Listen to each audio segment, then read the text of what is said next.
नमस्कार, आप देख रहे हैं मुद्दा और मैं हूं आपके साथ दिशा बेस्ट।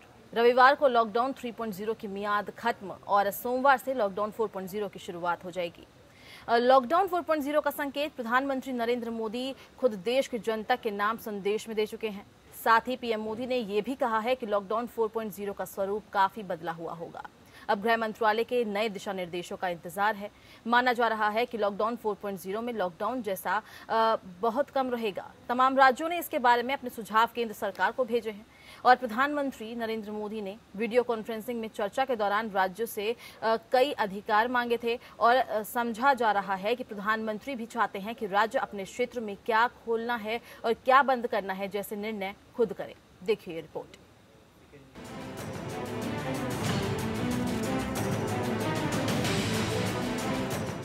लॉकडाउन 3 की अवधि 17 मई को खत्म हो रही है। माना जा रहा है कि 15 मई से लॉकडाउन 4 नई शर्तों के साथ शुरू होगा। हालांकि इस दौरान लॉकडाउन जैसा बहुत कम रहेगा। छत्तीसगढ़, हरियाणा, केरल समेत कुछ राज्यों के मुख्यमंत्रियों ने प्रधानमंत्रियों से राज्य में आर्थिक गतिविधियों को शुरू करने के लिए राज्यों को अधिकृत करने की सुविधा मांगी है। दिल्ली के मुख्यमंत्री अरविंद केजरीवाल, उत्तर प्रदेश के योगी आदित्यनाथ और कर्नाटक के बीएस येदियुरप्पा भी राज्य में आर्थिक गतिविधियों को खोलने के पक्ष में है। पिनराई विजयन तो केरल में रेस्टोरेंट, होटलों से भी पाबंदियां हटा लेने के पक्ष में है। केरल ने टैक्सी के परिचालन का मॉडल भी तैयार कर लिया है। आंध्र प्रदेश के जगन मोहन रेड्डी भी चाहते हैं कि रणनीतिक तैयारी के साथ कोविड-19 संक्रमण से निपटा जाए और आर्थिक गतिविधियां शुरू हो। अरविंद केजरीवाल ने दिल्ली में सदर बाजार, चांदनी चौक समेत तमाम व्यापारिक क्षेत्रों में सैनिटाइजेशन का काम तेजी से शुरू कर दिया है। वह चाहते हैं कि कंटेनमेंट क्षेत्र को छोड़कर बाकी सभी जोन में कामकाज में गति लाई जाए। केजरीवाल ने उपराज्यपाल अनिल बैजल को दिल्ली की जनता से आए करीब 5.5 लाख सुझावों में से चुनकर अपनी सिफारिशें भी भेज दी है। कर्नाटक, केरल, गोवा, छत्तीसगढ़ में कोविड-19 का संक्रमण फिलहाल काबू में है, जबकि राजस्थान, बिहार, झारखंड, उड़ीसा और पश्चिम बंगाल को डर है कि आवाजाही बढ़ने से संक्रमण का खतरा बढ़ेगा। पंजाब के मुख्यमंत्री का भी मानना है कि अभी अधिक आवाजाही शुरू करने का समय नहीं आया है। महाराष्ट्र और असम भी आवाजाही में अधिक ढील दिए जाने के पक्ष में नहीं है। हालांकि महाराष्ट्र ने मजदूरों के लिए मुंबई में लोकल ट्रेन चलाने की मांग की है। फिलहाल महाराष्ट्र, मुंबई, पुणे और उपनगरीय क्षेत्रों में पाबंदी का पक्षधर है। गुजरात आर्थिक गतिविधियां शुरू करने के पक्ष में है, लेकिन जिला केंद्रों को लेकर संवेदनशील है। लगभग सभी चाहते हैं कि दूसरे राज्यों में फंसे लोगों को अपने मूल राज्य में लाने की अनुमति दी जाए। इसके लिए रेल, टैक्सी या सीमित संख्या में ऑटो रिक्शा चलाने की अनुमति दी जाए। इसके चलते उत्तर प्रदेश, बिहार, झारखंड और उड़ीसा में प्रवासी संक्रमितों की संख्या बढ़ सकती है। केंद्र सरकार लॉकडाउन पाबंदी और इसके कारण बढ़ रही आम लोगों की नाराजगी से बचना चाह रही है। इसकी वजह कई क्षेत्रों को अव्यवहारिक तरीके से कंटेनमेंट जोन या फिर रेड, ऑरेंज, ग्रीन जोन घोषित करना रहा है। समझा जा रहा है कि इस बार सरकार हॉटस्पॉट को कैसे डील करना है, यह अधिकार राज्यों को दे सकती है। राज्य अपने हिसाब से लोगों की आवाजाही, आर्थिक गतिविधियों को खोलने का निर्णय ले सकते हैं। इस बार कंटेनमेंट जोन में भी लॉकडाउन 3 की तुलना में सहूलियत मिलने के आसार हैं। सूत्रों की माने तो नाई की दुकान, स्पा, मॉल और market complex, school, cinema hall को खोलने की गुंजाइश कम है।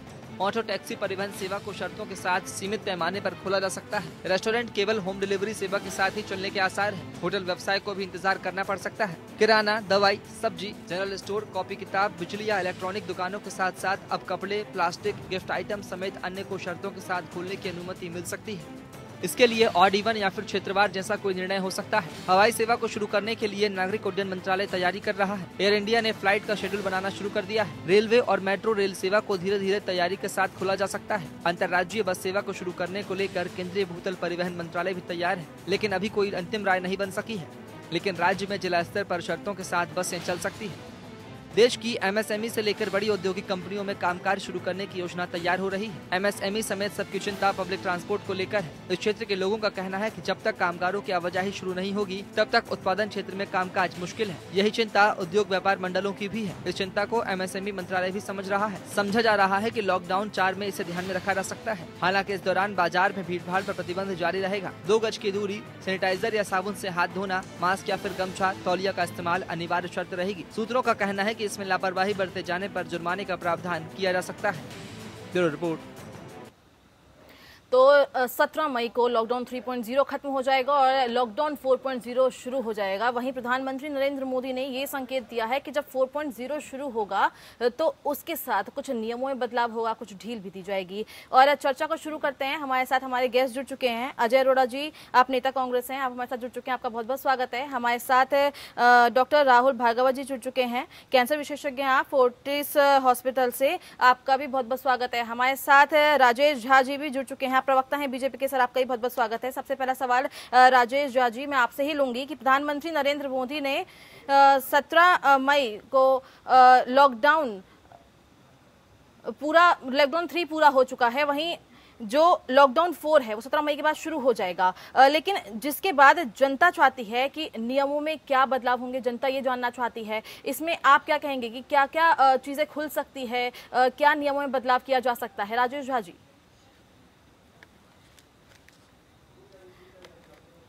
मुझे लगता है सवाल मेरा आपके साथ मेरा संपर्क टूट गया है। मैं आपके पास वापस आऊंगी। सवाल मैं सीधा डॉक्टर राहुल अरोड़ा जी आपसे लेना चाहती हूँ। सर, प्रधानमंत्री नरेंद्र मोदी ने ये कहा है कि 17 मई के बाद लॉकडाउन 4.0 शुरू हो जाएगा। जिस तरह से हम देख रहे हैं कोरोना के केस लगातार बढ़ते जा रहे हैं, लेकिन प्रधानमंत्री ने यह भी कहा है कि लॉकडाउन 4 में भी कुछ छूट दी जाएगी। जैसे हमने लॉकडाउन 3 में देखा था कि छूट दी गई थी, शराब की दुकानें खोल दी गई थी, लोग लगातार भीड़ के साथ चले गए थे वहां पर, लोगों ने सोशल डिस्टेंसिंग का इतना उल्लंघन किया कि कोरोना लगातार बढ़ता ही जा रहा है।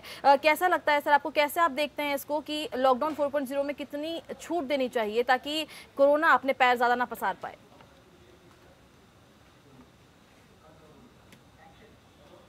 देखिए, सबसे ज्यादा जरूरी इस बात को है कि देश को ये निर्णय करना पड़ेगा कि इकोनॉमिक एक्टिविटी को पैरेलल में रखते हुए जान को भी बचाना आवश्यक है।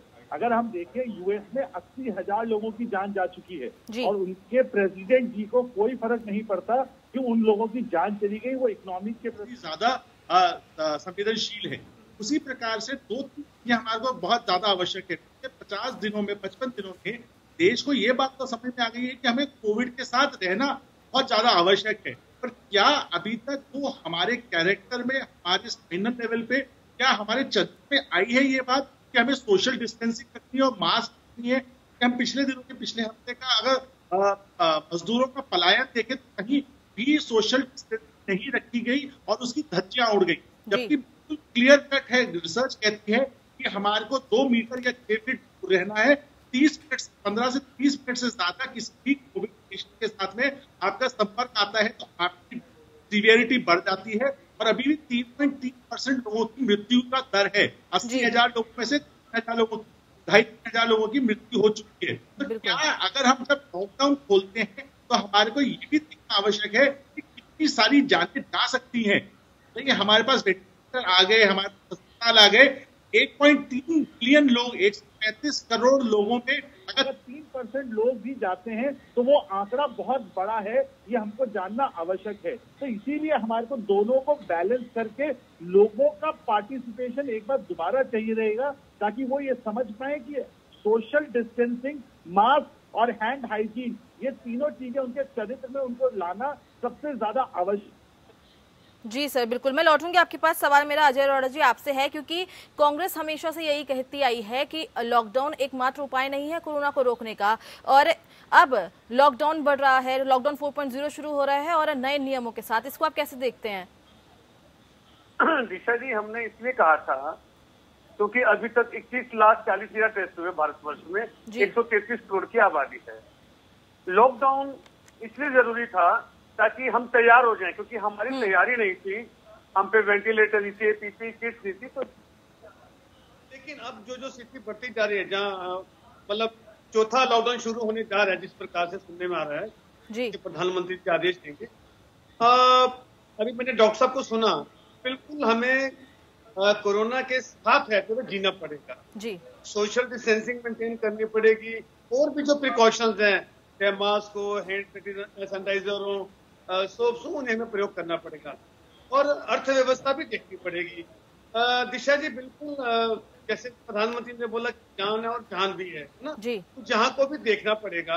जितने भी भारतवर्ष में छोटे मोटे व्यापारी, उपभोक्ता भी परेशान है अर्थव्यवस्था के होते हुए। तो जो लॉकडाउन में सालों में जंग लग गया था दिशा, मुझे लगता है कि अब भारतवर्ष की जो व्यापारी या जनता है, धीरे धीरे उनको खोलने का प्रयास कर रहे होंगे जी। बिल्कुल, मैं लौटूंगी आपके पास। अब सवाल मेरा राजेश झा जी आपसे है। सवाल मैं आपसे पहले भी ये चीज़ पूछ चुकी हूँ, अब मैं आपसे दोबारा ये चीज़ पूछना चाहती हूँ कि प्रधानमंत्री ने अपने संबोधन में ये कहा था कि लॉकडाउन 4 शुरू हो रहा है, जिसके बाद कई राज्यों के मुख्यमंत्रियों ने सुझाव भी दिए हैं अपने। लॉकडाउन 4.0 में क्या कुछ खुलने जा रहा है, क्या नए नियम होने वाले हैं? देखिए दिशा जी, सबसे पहले तो ये बता दूं कि ये तो तय हो गया है कि लॉकडाउन 4 कंटिन्यू करना जरूरी हो गया है, क्योंकि अभी भी काफी सारे केसेस देश भर में आ रहे हैं, अलग अलग राज्यों से रिपोर्ट आ रही है और बहुत सारे 3-4 ऐसे राज्य हैं जहां पर स्थितियां बहुत ही गंभीर है, जैसे महाराष्ट्र हो गया, तमिलनाडु हो गया। तो इसमें प्रधानमंत्री जी ने 5वीं बार बैठक की है, सभी मुख्यमंत्री के साथ बैठ के उन्होंने विचार विमर्श किया है, सभी से राय परामर्श लिया है। तो 2 बातें बड़ा स्पष्ट है। एक तो ये है कि लोगों का जान भी बचाना बहुत ही महत्वपूर्ण है और दूसरा ये भी है कि व्यापार को भी चालू करना आवश्यक हो गया है, क्योंकि अर्थव्यवस्था को भी मजबूती देना है, लोगों के पास अपने कुछ साधन भी होना आवश्यक है। तो इन दोनों चीजों के बीच में एक बैलेंस बनाने की कोशिश की जा रही है। लगातार टीम जो है कोऑर्डिनेट कर रही है, स्टेट को कोऑर्डिनेट कर रही है, मुख्यमंत्री के साथ लगातार राय मशवरा चल रहा है और प्रधानमंत्री जी बहुत ही बखूबी के साथ इसके ऊपर नियंत्रण रख रहे हैं। तो ये उन्होंने बड़ा ही स्पष्ट संदेश दिया था कि लॉकडाउन 4 जो होगा वो बिल्कुल 1st, 2nd, 3rd के बनिस्पत अलग से होगा, अलग रंग रूप में होगा, नए नियमों के साथ होगा। तो इसमें ये उम्मीद की जा रही है, जो सूचनाएं अभी तक आ रही है कि बहुत सारी चीजें ओपन की जाएगी, जैसे कि कुछ दुकानें खोली जाएगी, लोकल स्तर पर बहुत सारे दुकानों को खोलने का दिया जा रहा है और बसेस चलाई जाएगी, लोगों का आने जाने का भी कुछ सुविधाएं दी जाएगी। ट्रेनें आप देखें कि 500 से ऊपर ट्रेनें जिस तरह से श्रमिकों को लेकर उत्तर प्रदेश गई है, बिहार में 236 ट्रेनें पहुंची है, लेकिन वहीं पर बंगाल में सिर्फ कल तक 9 ट्रेन ही पहुंच पाई थी। तो ये एक दुविधा का विषय था, क्योंकि वहां पे राज्य सरकारों के साथ कोऑर्डिनेशन ठीक से नहीं बैठ पा रहा था। गृह मंत्री के से ये बहुत स्पष्ट संदेश दिया गया था कि सेंट्रल के गाइडलाइन को फॉलो करना बहुत अनिवार्य है, क्योंकि कोरोना जो महामारी है ये इसके लिए अभी ऐसी स्थिति है कि WHO ने भी बोला है कि अभी कोरोना के साथ लंबे समय तक जीना होगा। तो ये बहुत महत्वपूर्ण सवाल उठ जाता है दिशा जी कि हम लोगों को अभी देश के अंदर ऐसी स्थिति तैयार करनी होगी कि कोरोना के साथ साथ अर्थव्यवस्था को भी मजबूत करना है और साथ साथ लोगों की जान को भी बचाना है। वहीं पर एक गंभीर समस्या जो आ रही है, लगातार सभी मुख्यमंत्री जो बार बार इस तरफ बात कर रहे हैं कि सड़कों पर श्रमिक वर्ग लगातार रोडों पर चलते हुए नजर आ रहे हैं। तो एक आह्वान प्रधानमंत्री कार्यालय की तरफ से, केंद्रीय मंत्रालय की तरफ से एवं राज्य सरकार की तरफ से भी इन लोगों ने आपस में तालमेल सही रखा है, लेकिन अभी भी आवश्यकता है कि केंद्र और राज्यों के बीच कोऑर्डिनेशन बैठे और अभी कम से कम 3 से 4 महीने की स्थिति ऐसी है कि कोऑर्डिनेशन के साथ काम करेंगे। सर, कोऑर्डिनेशन के साथ तो काम करेंगे, लेकिन लोगों को भी समझाना पड़ेगा ना कि सामाजिक दूरी कितनी ज्यादा जरूरी है। ये आप लोगों को कैसे बताएंगे, क्योंकि लोग तो समझ नहीं रहे हैं। सोशल डिस्टेंसिंग की धज्जियां उड़ाई जा रही है, फिजिकल डिस्टेंस यहाँ पे मेंटेन नहीं किया जा रहा है लोगों द्वारा। ये एक बहुत ही दुखद बात है। बराबर हम लोग टीवी चैनलों से, आपके चैनल के माध्यम से भी देखते हैं कि जो कुछ सब्जी की मंडियां है या राशन की दुकान है या वहाँ पर सोशल डिस्टेंसिंग का धज्जियां उड़ाया जाता है। प्रशासन बड़ा चुस्त दुरुस्त होकर इस पे काम कर रही है, लेकिन आप देखें कि कई पुलिस वाले कोरोना से संक्रमित भी हो गए हैं और लगातार उन लोग 24 घंटा काम करने के बावजूद भी। तो ये एक अपने ऊपर बहुत निर्भर करता है, लोगों को खुद जागरूक करना होगा अपने आप को, और अपने को भी बचाना है और दूसरों को भी बचाना है। बिल्कुल। तो केवल सरकार का ही ड्यूटी नहीं है, इसमें लोगों को अपने भी जागरूक होना होगा और अपने परिवार के लिए थोड़ी चिंता करनी होगी कि हम सुरक्षित रहेंगे तभी हम घर जाकर अपने बाल बच्चे और परिवार को भी सुरक्षित रख पाएंगे। बिल्कुल जी। मैं लौटूंगी आपके पास। अभी इसी बीच हमारे साथ प्रोफेसर AP तिवारी अर्थशास्त्री हैं, जुड़ चुके हैं लखनऊ से। सर, सवाल मेरा आपसे ये है कि प्रधानमंत्री ने अपने संबोधन में ये कहा था कि मास्क पहनोगे, 2 गज दूरी रखोगे, लेकिन हम आपको अपने लक्ष्य को खोना नहीं है। और इसी के साथ क्या आपको लगता है कि अब जो आर्थिक गतिविधियां हैं उसकी इजाजत दे दी जाएगी?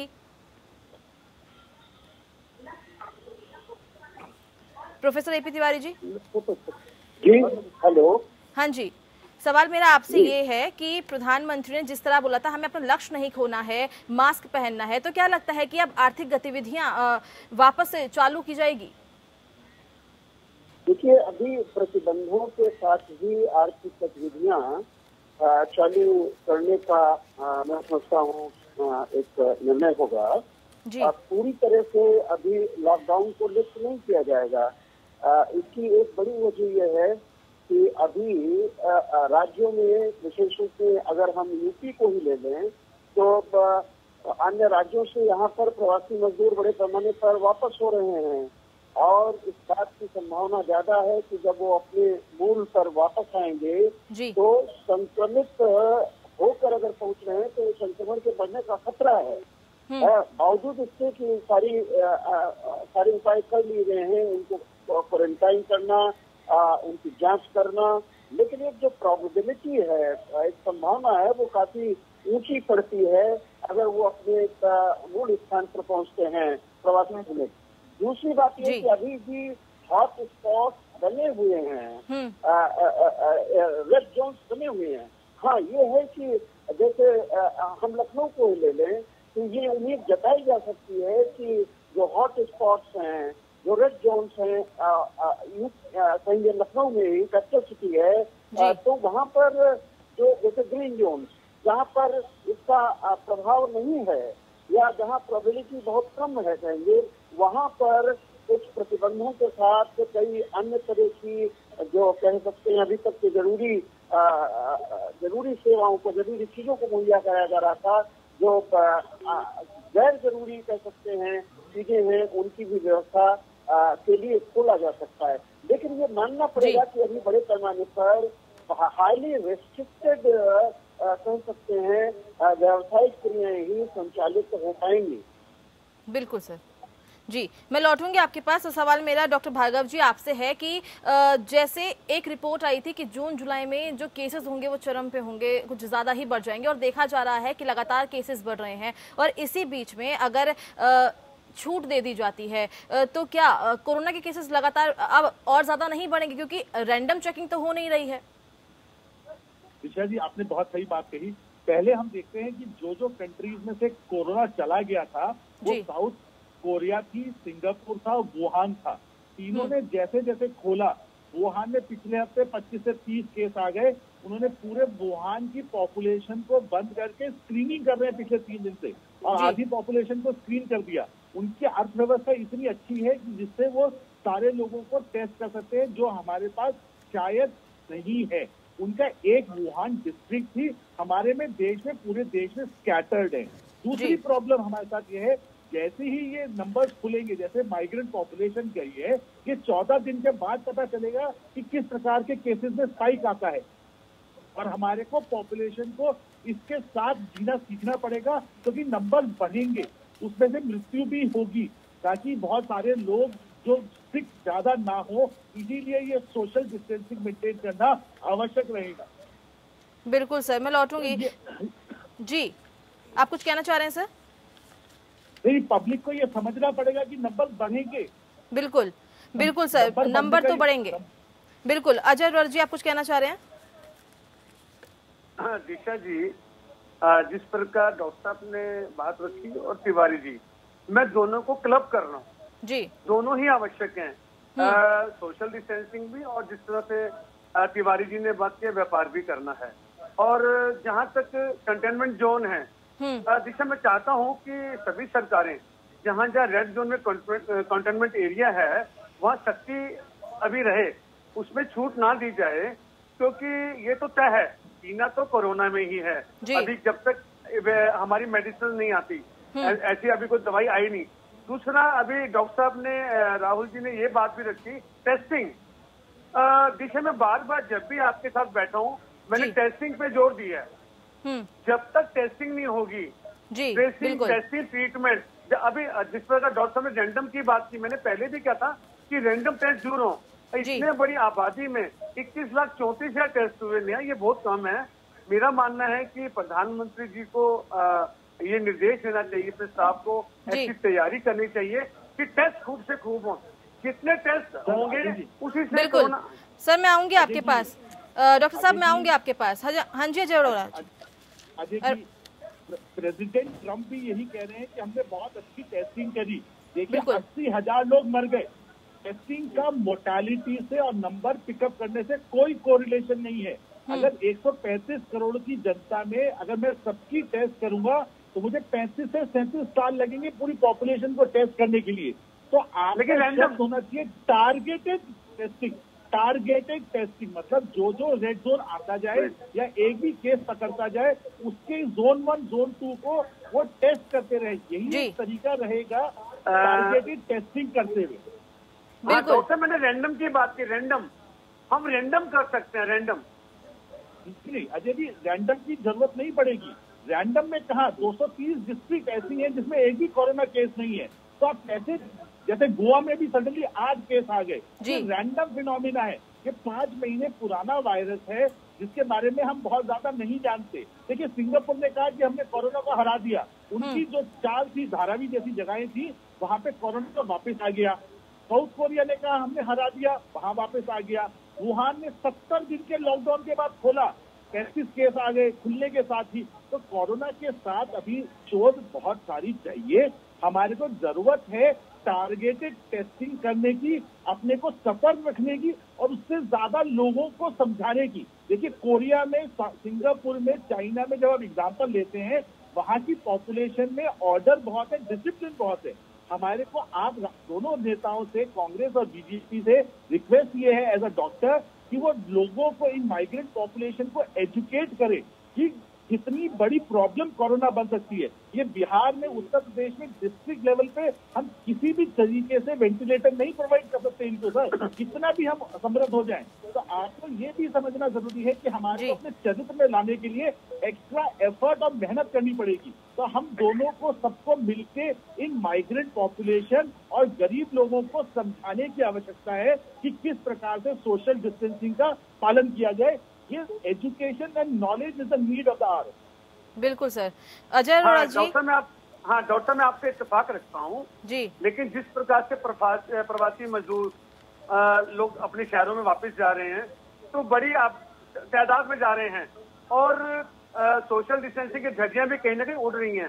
तो जिन क्षेत्रों में जो ग्रीन जोन है डॉक्टर साहब, तो जिस प्रकार से मजदूर जा रहे हैं, मान लो हमने दिल्ली में टेस्ट किया और दिल्ली से ये लखनऊ जा रहे हैं, दिल्ली में टेस्टिंग ठीक आई इनकी, तो लखनऊ में रीटेस्ट भी होना चाहिए। रास्ते में कहाँ रुके, बिल्कुल, तो कहीं न कहीं जिन क्षेत्रों में कोरोना नहीं है वहां नहीं फैलने देना हमें।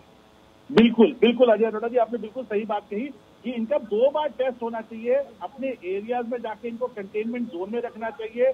14 दिन में नहीं आए तब भी हम अपने डिस्ट्रिक्ट, जो 230 डिस्ट्रिक्ट में कोरोना नहीं पहुंचा है, उसको बचा पाएंगे, क्योंकि इसकी संक्रामक शक्ति बहुत ज्यादा है। और देखिए पहले बात आई थी कि कौन मरेगा, उसमें 80% लोग थे जो 60 साल से ऊपर थे, जिनको डायबिटीज थी, ब्लड प्रेशर थी। 17 मिलियन पेशेंट की एनएचएस की स्टडी बोलती है जो कि स्मोकिंग करते हैं, डायबिटीज है, कैंसर है, किडनी की प्रॉब्लम है, लिवर की प्रॉब्लम है, ये सब ओबेसिटी है, मतलब जो बहुत लोग मोटे हैं, सब में मृत्यु होने की संभावना बढ़ जाती है। दूसरा पक्ष देखिए, हिंदुस्तान को, अपने देश को वर्ल्ड की डायबिटिक कैपिटल कहा जाता है। वर्ल्ड के सबसे ज्यादा डायबिटिक अपने पास है, तो अपनी इम्यूनिटी की तो वैसी धज्जियां उड़ी पड़ी हैं। तो आप देखिए 55% जनता एनीमिक है। तो ऐसे में आप कैसे सोच सकते हैं कि कोरोना से हमारी मोर्टेलिटी कम हो जाएगी और अमेरिका और इटली जैसे लोगों में जहां इतने सारे लोग मर गए उनसे हम बच जाएंगे। बिल्कुल सर। 30,000 लोग अमेरिका में, 30,000 लोग ब्रिटेन में, 28,000 लोग इटली में मर चुके हैं।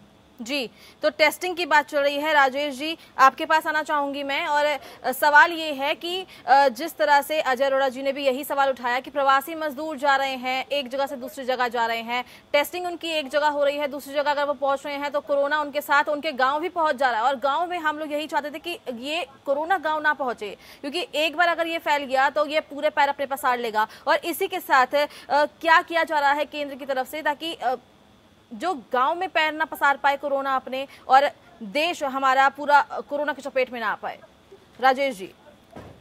देखिए, मैं अभी सुन रहा था डॉक्टर भार्गव को इसी विषय पर, बहुत ही अच्छा उन्होंने 2-3 बातें बताई हैं और मैं उनके बातों से सहमत भी हूँ कि एक तो टेस्टिंग जो होना चाहिए वो टारगेटेड टेस्टिंग होना चाहिए। लोगों को एजुकेट करना आज के दिन में बहुत जरूरी है, क्योंकि हम लोगों के यहाँ पर जो लिटरेसी रेशियो है वो आपको पता है, बहुत सारे लोग हैं जो श्रमिक वर्ग है, 40 करोड़ से ऊपर है, 9 करोड़ से ऊपर माइग्रेंटेड लेबर हैं जो एक जगह से दूसरे जगह शिफ्ट कर रहे हैं। 10 लाख 15 लाख ऐसे करके उत्तर प्रदेश और बिहार की तरफ लोग बढ़े हैं। अभी हम लोगों को जरूरत है, जैसे प्रधानमंत्री जी ने बताया कि देश में पीपी किट हर दिन 2 लाख का प्रोडक्शन हो रहा है, एंड टाइप मास्क 2 लाख बना रहे हैं।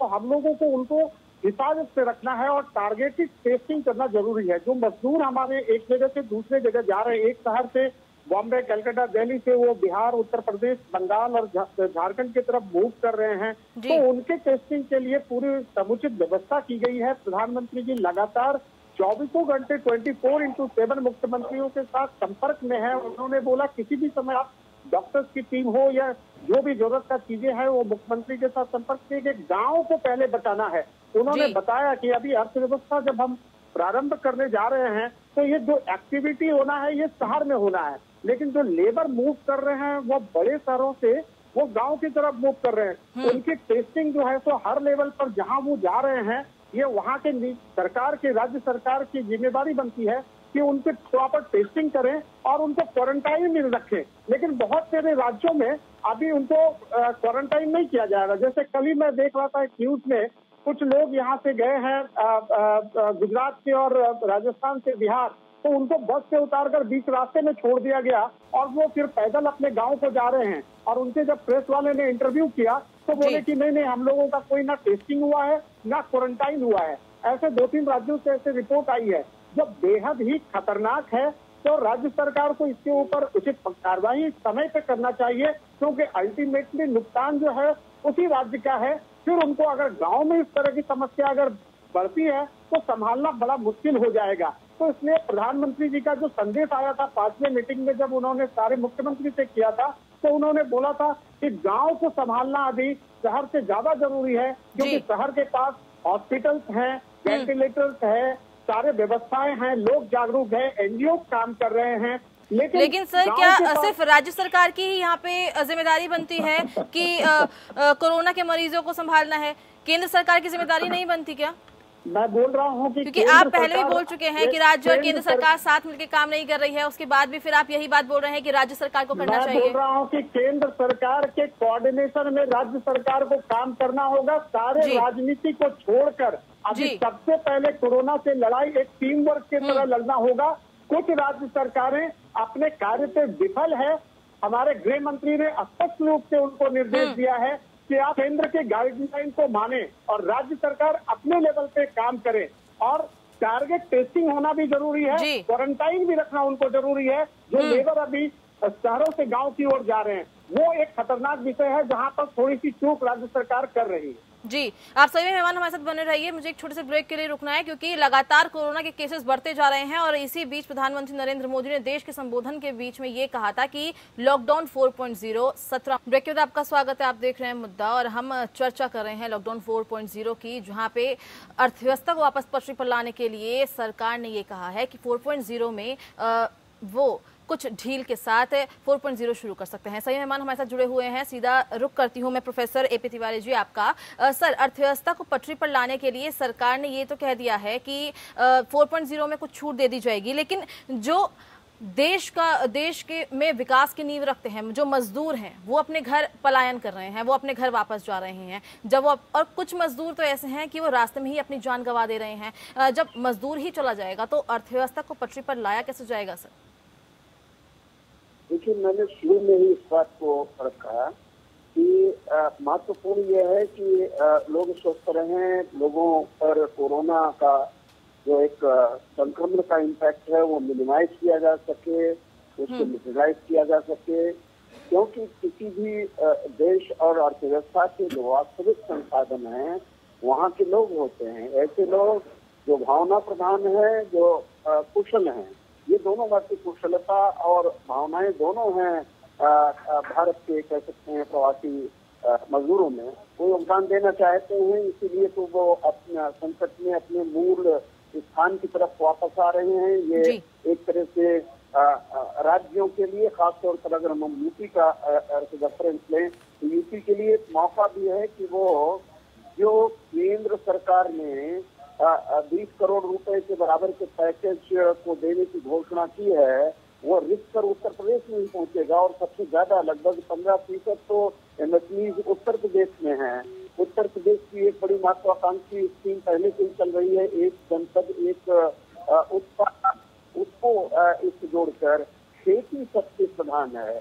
क्योंकि देखिए संकट में जो जिसने साथ दिया तात्कालिक, जिसे लोगों की कह सकते हैं रोजी रोटी चली, जिनको रोटी मिली कह सकते हैं, वो खेत था हमारा, खलिहान था, किसान थे। और यही तो बात है कि अब बड़े पैमाने पर जो ऋण दिए जा रहे हैं, पैकेज दिया जा रहा है, उसको भी जमीनी स्तर पर हकीकत में तभी बदला जा सकेगा जब कोरोना फैल न पाए। क्योंकि 20 लाख के बराबर तो यूपी में प्रवासी मजदूर वापस आने की एक आगणना है।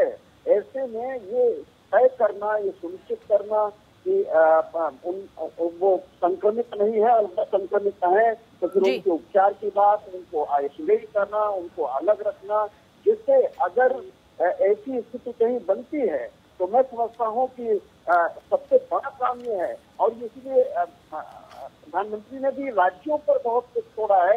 केंद्र के दिशा निर्देश होंगे, केंद्र की गाइडलाइंस होंगी, लेकिन मैं समझता हूँ कि ज्यादातर जो काम करना होगा वो राज्यों के स्तर पर करना होगा।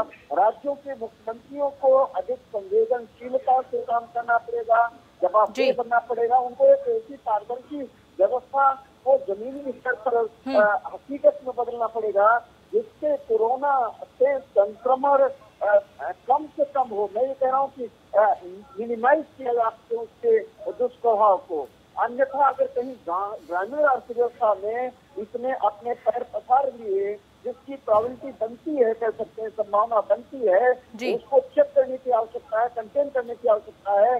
तो ये जो बड़े पैमाने पर पैकेज की जो घोषणा की जा रही है वो बहुत जल्दी न्यूट्रलाइज नहीं हो पाएगा। मैं समझता हूँ बहुत हड़बड़ी में कह सकते हैं, बहुत जल्दबाजी में ढीले नहीं दी जानी चाहिए। कहेंगे एक सख्ती का ही क्राइटेरियन है जिसको अपना कर हम कोरोना के दुष्प्रभाव को मिनिमाइज कर सकते हैं और अर्थव्यवस्था को भी उसी तरह पटरी पर लाने में हम समर्थ हो सकते हैं। जी डॉक्टर राहुल भार्गव जी, आप कुछ कहना चाह रहे हैं? देखिए, मैं प्रोफेसर तिवारी की बात से बिल्कुल सहमत हूँ। आपने चकनी बुखार और जैपनीज इंसेफेलाइटिस से ईस्टर्न यूपी में इतने सालों से आपने मौतें होती हुई देखी होंगी, जिसका ना शोध हो पाई, ना जिससे हम पता लगा पाए कि क्यों होती हैं। ऐसी आप सोचिए जब जनपद के लेवल पे और डिस्ट्रिक्ट के लेवल पे ये माइग्रेंट लोग पहुंचेंगे तो आप सोचिए किस प्रकार का प्रलय वहां पे आएगी, क्योंकि ना वहां पे डिस्ट्रिक्ट में डॉक्टर्स हैं, ना वहाँ पे फैसिलिटीज हैं उनको जांचने की, और ना आखिरी माइल मतलब जो लास्ट जनपद है, क्या वहां पे जाके हम टेस्टिंग कर सकते हैं। देखिए, अब बहुत सारी जगहों पे टेस्टिंग करने में 36, 48 घंटे, 72 घंटे के बाद रिपोर्ट आएगी। अगर मैं लास्ट कस्बा पकड़ूं गोरखपुर का, वहां से टेस्टिंग होने में 36 से 72 घंटे लग जाएंगे। तो R0 जिसमें एक आदमी की क्षमता 2 से 3 लोगों को संक्रमित करने की होती है, वो कहाँ जाएगा? क्या हर जगहों पे अमेरिका की तरह क्वारंटाइन फैसिलिटी है या नहीं है, ये बहुत जानना जरूरी है। इसको मिटिगेट करने के लिए एक ही चीज जरूरी है, वो है एजुकेशन, एजुकेशन और एजुकेशन। इस माइग्रेंट लेबर्स को एजुकेट करना हमारे सबसे बड़े हित में है। बिल्कुल सर, ये तो बहुत ज्यादा जरूरी है कि जो प्रवासी मजदूर हैं उनको ये शिक्षा दी जाए। खाना देंगे या नहीं देंगे वो पता नहीं, कैसे आएगा वो पता नहीं, पर अगर नॉलेज नहीं पहुंची इन तक तो कितने भी आप खाना दे दीजिए, गांव में ये अलग नहीं बैठने वाले। ऐसा नहीं होगा कि सडनली अलग अलग बैठने लगेंगे। तो इनको अगर हमारे को कोरोना से लड़ना है, उसका एक सबसे बड़ा हथियार नॉलेज, अवेयरनेस है इस माइग्रेंट पॉपुलेशन के लिए। जी बिल्कुल, अवेयरनेस तो इन प्रवासी मजदूरों को देनी ही पड़ेगी। अजय उराला जी, मैं आपके पास आ रही हूँ। सवाल मैं आपसे एक ये करना चाहती हूँ कि जब प्रधानमंत्री नरेंद्र मोदी ने मुख्यमंत्रियों के साथ चर्चा की थी तो उस समय कई राज्यों के मुख्यमंत्रियों ने अपने सुझाव दिए थे, और इसी बीच केरल के सीएम ने भी ये सुझाव दिया कि जो ऑरेंज और ग्रीन जोन है उनको राज्य रखेगी, उनमें राज्य फैसला लेगी क्या छूट देनी है क्या नहीं देनी है। वहीं जो रेड जोन है उसको केंद्र सरकार उस पर कुछ फैसला लेगी। इस सुझाव को आप कैसे देखते हैं? दिशा, राज्य के मुख्यमंत्री को अपने राज्य के बारे में पता हो जी, और प्रधानमंत्री जी ने भी उनकी बात से इत्तेफाक रखा। उन्होंने बोला कि केंद्र गाइडलाइन तैयार करेगी और इम्प्लीमेंट आप किस प्रकार से करते हैं, क्योंकि लड़ाई कोरोना से है, इसमें राजनीति नहीं है। तो बिल्कुल जो देश के सभी राज्य हैं केंद्र के साथ कंधे से कंधा मिला के चल रहे हैं दिशा जी। और अभी मैं सुन रहा था डॉक्टर राहुल जी ने बात की मजदूरों को, प्रवासी मजदूरों को अवेयरनेस और नॉलेज। तीसरी बात साथ जोड़ता हूँ सर, मैं चाहता हूँ कि प्रधानमंत्री जी की बात सभी सुन रहे हैं। जिस प्रकार से हम आज टीवी पे बैठे हैं, ठीक है, इलेक्ट्रॉनिक मीडिया से बात कर रहे हैं, बड़ा एडवांस हो गया, लेकिन जमीनी स्तर पे जो प्रवासी मजदूर हैं उन्हें सूचना कैसे पहुंचे, जो न टीवी देख पा रहे न सूचना। अच्छा, उन्हें कैसे एजुकेट किया जाए, कैसे काउंसलिंग की जाए। मेरा सुझाव रखना चाहूंगा दिशा जी, सभी मेरी बात से सहमत होंगे कि सरकार जिन जिन राज्यों पे, चाहे राज्य सरकार हो चाहे केंद्र सरकार हो, जहाँ जहाँ बस अड्डे हैं, जहाँ बसें ट्रांसफर होती हैं, जाती हैं, बॉर्डर्स हैं, वहाँ पे सरकार कोई माइक सिस्टम, कोई गवर्नमेंट द्वारा, चाहे राज्य सरकार चाहे केंद्र सरकार अनाउंसमेंट करे और उनको एजुकेट करे। ना तो पढ़ना जानते, ना लिखना, ना उन पे साधन, ना टीवी ना रेडियो, तो वहां तक हमारा कम्युनिकेशन नहीं पहुंच रहा।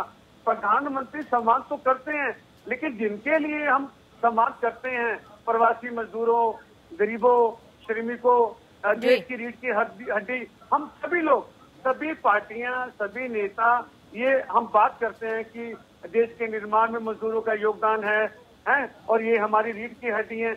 और जमीनी स्तर पे इन पे हम काम नहीं कर पा रहे, वहां तक नहीं पहुंच पा रहे। अगर वहां पहुंच पा रहे होते, जिस प्रकार दुर्घटना से आज प्रवासी मजदूरों की मृत्यु हुई, सर्वप्रथम तो मैं संवेदना प्रकट करता हूं अपनी तरफ से, अपनी पार्टी की तरफ से उनके परिवारों के प्रति कि उन्हें दुख सहन करने की शक्ति दे ईश्वर, भगवान, अल्लाह, जो भी। और मेरा केंद्र सरकार से और राज्य सरकारों से अनुरोध है आपके चैनल के माध्यम से, जो प्रवासी मजदूरों जिनका नाम हम जब भी चैनल पे आते हैं, इसका मेरे समेत इंक्लूडिंग माई सेल्फ, हम इनके नाम लेते हैं।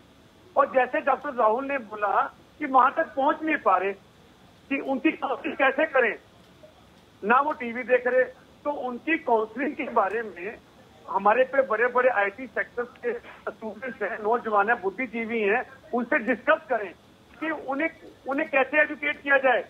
बिना इलेक्ट्रॉनिक सिस्टम के हमारी बात वहां तक कैसे पहुंचे। अजय जी, एक और चीज, सारी बातें अर्थव्यवस्था की हो रही हैं, सारी बातें पेट के खाने के लिए हो रही हैं। क्या हमने सोचा है कि कोरोना के समय में कैंसर रुक नहीं रहा? जब ट्रेनें और बसें बंद हैं, उत्तर प्रदेश से, बिहार से 3/4 कैंसर के पेशेंट मुंबई और दिल्ली ट्रैवल करते हैं।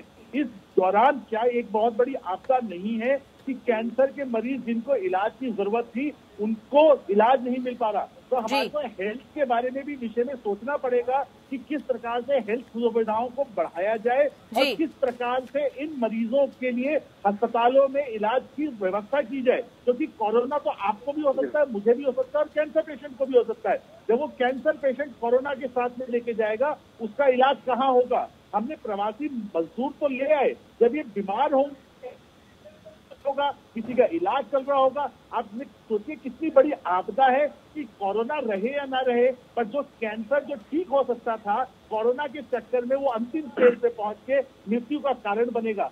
वो मृत्यु कहाँ काउंट होंगी? वो कोरोना में होंगी कि कैंसर में होंगी? तो हमको हेल्थ के बारे में भी विषय में भी चर्चा करनी चाहिए कि किस प्रकार से सरकार को हेल्थ फैसिलिटीज को नॉन कोरोना और कोरोना में बांटते हुए बाकी चीजें अफेक्टेड ना हो, उसके बारे में भी चर्चा करनी चाहिए।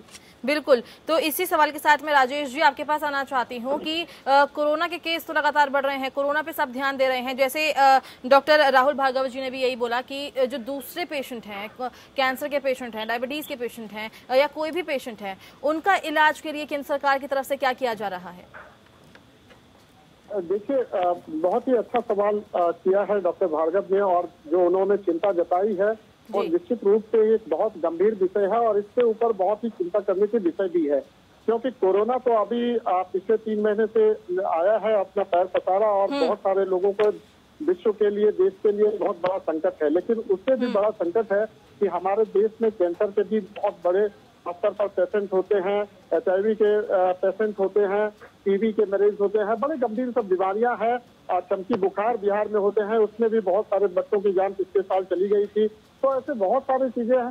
तो इसको दुरुस्त करने के लिए केंद्र सरकार ने इसलिए ही मुख्यमंत्री के साथ जब विचार विमर्श किया, 5वीं बार जब उन्होंने लगातार बैठक किया, तो महत्वपूर्ण बिंदुओं पर भी चर्चा किया। उन्होंने सभी राज्यों के जो स्वास्थ्य मंत्री है उनके साथ भी संवाद स्थापित करने की कोशिश की कि हमें कोरोना के साथ तो अभी लंबा समय तक जीना है, लेकिन इसके साथ साथ हम अन्य गतिविधियों को भी नहीं रोक सकते हैं। दूसरे जो मरीज हैं, दूसरे जो स्थितियां हैं, चाहे वो अर्थव्यवस्था की बात हो, चाहे गंभीर रूप से जो बीमार लोग हैं, या जो बहुत सारे केसेस सीरियस बीमारी के एक्सीडेंटल केसेस बहुत हो जाते हैं। अभी भी गांव में बहुत जगह ऐसी है सोशल डिस्टेंसिंग का ध्यान नहीं रखा जा रहा है, वहां पर भी बहुत समस्या। इन तमाम विषयों के ऊपर गंभीर रूप से चर्चा की जा रही है और डॉक्टर भार्गव की चिंता बिल्कुल है और इसके ऊपर प्रधानमंत्री मुख्यमंत्री के साथ लगातार बात करके, और ये जो लॉकडाउन 4 जो आप देख रही हैं कि 18 तारीख से आएगा, प्रधानमंत्री जी ने जो ये बताया है कि ये नए रंग और नए रूप में होगा, इसमें इन सभी बातों को ध्यान में रखा जाएगा और इसकी सारी व्यवस्था की जा रही है कि हॉस्पिटल को प्रॉपर खोला जाए और अलग सेग्रीगेट किया जाए। जो अलग मरीज को है, जो OPD है, वो भी होना चाहिए। जो सीरियसली बीमार है, जिनका गंभीर बीमारी चल रहा है, उसके ऊपर भी काम किया जाए। इन तमाम विषयों पे लगातार वहाँ के स्वास्थ्य मंत्रालय और मुख्यमंत्री के साथ विचार विमर्श किया जा रहा है और लॉकडाउन 4 में आपको ये देखने को मिलेगा कि इन तमाम चीजों को गंभीर रूप से सरकार कार्य करेगी। ठीक है सर, वो तो हम लॉकडाउन 4 के समय ही देखेंगे कि क्या क्या व्यवस्था सरकार द्वारा की जाती है। अजय जी, आप कुछ कहना चाह रहे हैं? दिशा जी, अभी राजेश जी ने बात की, वो था संवाद, कम्युनिकेशन की सरकारें, राज्य सरकारें, केंद्र सरकार चर्चा हो रही है। मैं साथ में जोड़ना चाहूंगा इम्प्लीमेंट करे इस पे, क्योंकि संवाद अच्छी बात है कम्युनिकेशन जी, लेकिन इम्प्लीमेंट भी जमीनी स्तर पे होना चाहिए। हम बार बार आके कहीं अच्छी बात है, अच्छा सुझाव है, इससे काम होने वाला नहीं है जी, और हमें टेस्टिंग बढ़ानी पड़ेगी। और जिस प्रकार से हमने चाइना से रैपिड टेस्टिंग किट आयात की थी और वो ठीक भी नहीं आई, क्योंकि उनकी क्वालिटी ठीक नहीं थी और उनके रेट भी 3 टाइम्स ज्यादा थे। 245 वाली 600 रुपए में आयात हुई। हमें यहाँ भी देखना पड़ेगा दिशा जी, और हमें जो मजदूर है, श्रमिक हैं, जमीनी स्तर पे उनको जिस प्रकार से उनकी मृत्यु हो रही है, इसको भी हमें बड़ी गंभीरता से लेना चाहिए। इन दुर्घटनाओं को रोकना पड़ेगा। और अभी डॉक्टर जब राहुल जी ने बात की कि डॉक्टर्स की बात की और बाकी बीमारी की बात की, मैं इनसे इत्तेफाक रखता हूँ।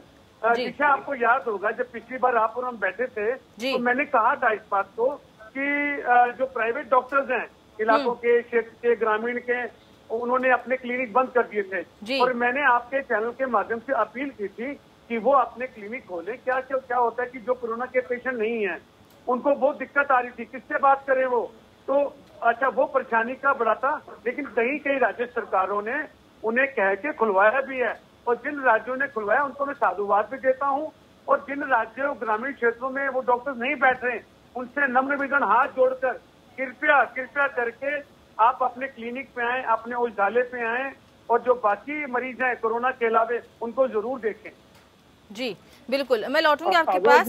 अजय जी तो मैं थोड़ा सा बात करना चाहता हूँ। दिशा जी, राजेश जी ने बहुत अच्छा सवाल किया है कि जो बात प्रधानमंत्री कर रहे हैं वो जमीनी स्तर पर होना चाहिए। उन्होंने एक सवाल डाला, मैं अपने साथी को ये बताना चाहता हूँ कि प्रधानमंत्री जी लगातार बहुत ही सक्रिय रूप से कार्य कर रहे हैं और 5वीं बार जो बैठक की है उसमें आपने देखा कि 6 घंटे तक का गहन विमर्श सारे मुख्यमंत्रियों के साथ किया गया। कैबिनेट सेक्रेटरी और स्टेट सेक्रेटरी के साथ सभी लेवल पे बात की गई। ये गंभीरता थी कि चीजों को जमीनी स्तर पर उतारा जाए। और आपने देखा कि जिस तरह आपने देखा कि हमारे कांग्रेस के बड़े नेता जो डिमांड कर रहे थे कि 1 लाख करोड़ या 2 लाख करोड़ रुपए का आर्थिक पैकेज आना चाहिए, तो प्रधानमंत्री जी ने 20 लाख करोड़ का आर्थिक पैकेज लिया है। और लगातार 3 दिन से हमारे वित्त मंत्री प्रेस कॉन्फ्रेंस करके ये बता रहे हैं कि ये फंड का एलोकेशन कैसे होगा और हम अंतिम आदमी तक कैसे पहुंचे, इसके लिए एक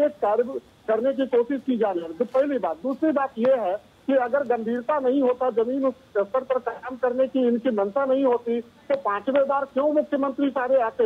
हर बार उनके मुख्यमंत्री अपना समय देकर प्रधानमंत्री के साथ कोऑर्डिनेशन करके काम करने के लिए जो एक अभी इस संकट के समय देश में आवश्यकता है कि सारे राजनीति को एक तरफ रखकर हम, चाहे कोई भी पार्टी के हो, कोई भी दल के हो, कोई भी सरकार के हो, अभी देश को बचाने की प्रथम प्राथमिकता है देश को बचाने के लिए। इसमें हमारे जो डॉक्टर्स, नर्सेस और पुलिस वाले प्रशासन के लोग कर रहे हैं, जिस तरह से हमारे मुख्यमंत्री, मैं बोलता हूं कि लोगों को आदित्यनाथ से लेना चाहिए कि वो अंतिम आदमी तक कैसे पहुंच रहे हैं। लगातार 24 घंटा कार्य करके जो मजदूर वहां पर आ रहे हैं, उन मजदूर को, लेकिन समस्या ये है कि मजदूर केवल सड़क के मार्ग से नहीं आ रहे हैं, मजदूर पहाड़ के मार्ग से आ रहे हैं, मजदूर नदी के मार्ग से आ रहे हैं, मजदूर रेल के मार्ग से आ रहे हैं।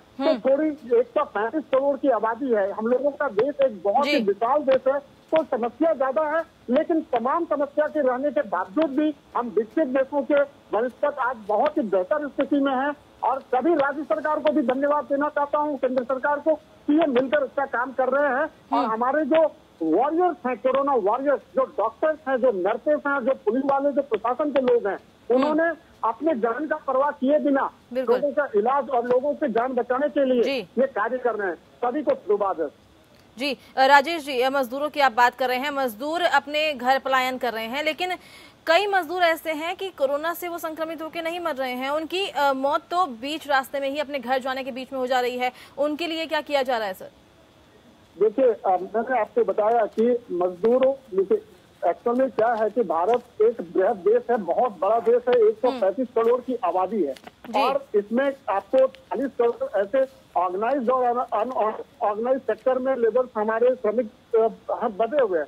उसमें बहुत ऐसे मजदूर हैं जो कि रातों रात 12 बजे रात में निकल जा रहे हैं अपने घर की तरफ, और वो उनकी मजबूरी है। निश्चित रूप से जो भूखा है, जो राज्य सरकारें दावा कर रही है कि सुबह शाम इन खाने का व्यवस्था कर रहे हैं, 300 स्कूल, 400 स्कूल में सुबह से, लेकिन वास्तविकता ये है कि बहुत जगह पर सुबह 4 बजे से लाइन लगाते हैं। और सर, राज्य सरकार और केंद्र सरकार दोनों ही दावे कर रही थी कि मजदूरों को खाना सुबह शाम मिलेगा। करना चाहता हूँ, मेरे को 1 मिनट चलिए। तो बहुत सारे जगह पे क्या है कि स्कूल में ये खाना का व्यवस्था निश्चित रूप से राज्य सरकार ने किया है, लेकिन बहुत 4 बजे सुबह से लाइन में लगे हैं परिवार और बच्चे को लेकर, और उनको 12 बजे 2 बजे खाना मिलता है और शाम का खाना नहीं पाता। ऐसी स्थिति में मजदूर के पास एक लाचारी है कि उनको अपना घर छोड़कर अपने परमानेंट घर की तरफ मूव करते हैं। और वो सर, तो ये केंद्र सरकार ये सुनिश्चित क्यों नहीं करती कि उन्हें वापस घर जाना ही ना पड़े?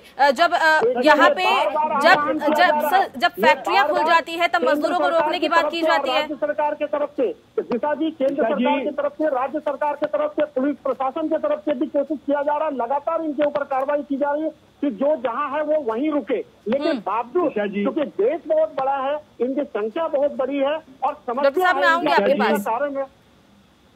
जी राजेश जी, बोलिए। क्या दिशा जी, अभी राजेश जी ने बात की, जो प्रवासी मजदूर ट्रेन से आ रहे हैं, बसों से आ रहे हैं, पहाड़ से आ रहे हैं, नहीं, मैं इनकी बात से इत्तेफाक नहीं रखता।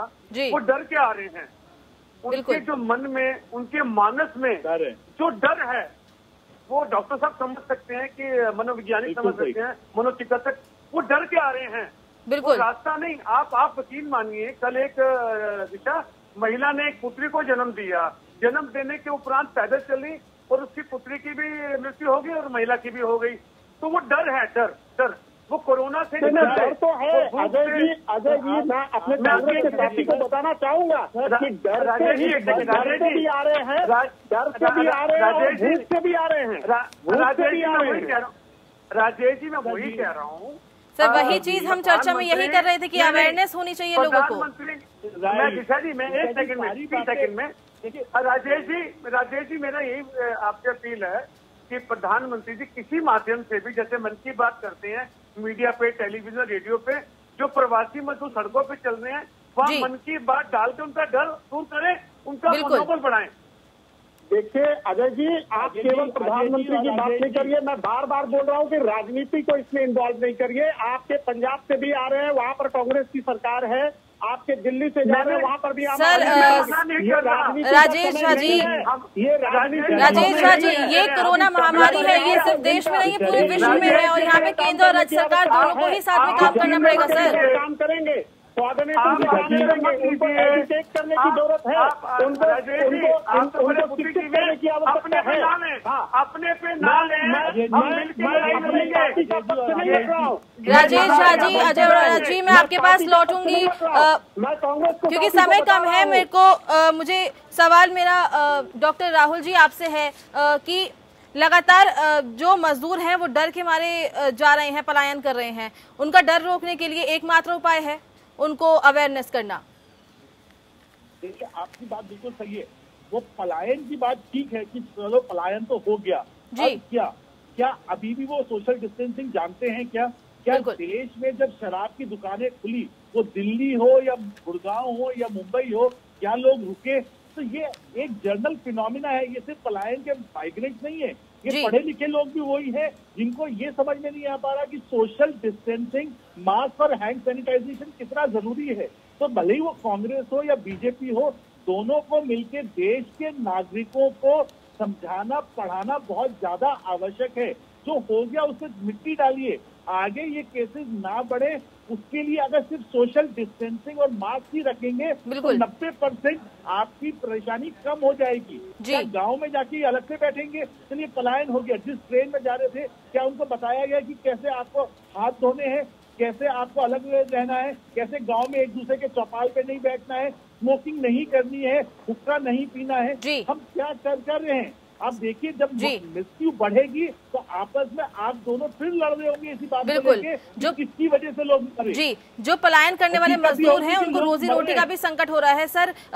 क्योंकि समय मेरे पास कम है, मैं एक आखिरी कमेंट अर्थशास्त्री sir professor AP Tiwari ji आपसे लेना चाहूंगी कि सरकार ने आर्थिक पैकेज की घोषणा कर दी, वहीं जो कांग्रेस है वो ये कह रही है कि जो मजदूर हैं पलायन कर रहे हैं उनको रोजी रोटी का डर है, उनके जेब में कुछ पैसा दे दे अगर सरकार वो सही होगा। आज राहुल गांधी जी भी यही कह रहे थे कि उनकी जेब में अगर पैसा डाल दे, उनको लोन की जरूरत नहीं है, उनको पैसा दे दे तो शायद जो मजदूर पलायन कर रहे हैं वो अपने घर पे वहीं पे रहेंगे। सर आप कैसे देखते हैं इसको?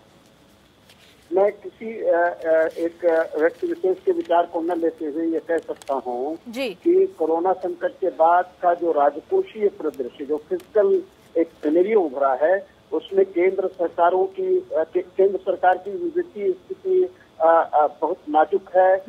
राजकोषीय घाटा बढ़ गया है, खर्च बढ़ रहा है, 50% उधारी केंद्र सरकार की बढ़ चुकी है, राज्यों पर भी राजकोषीय दबाव है। ऐसी स्थिति में ये कह देना तो बहुत सुगम है कि नकदी दे दी जाए, लेकिन मैं समझता हूँ एक दूसरे संकट को, आर्थिक संकट को या आर्थिक दिवालियापन को आमंत्रित करेगा।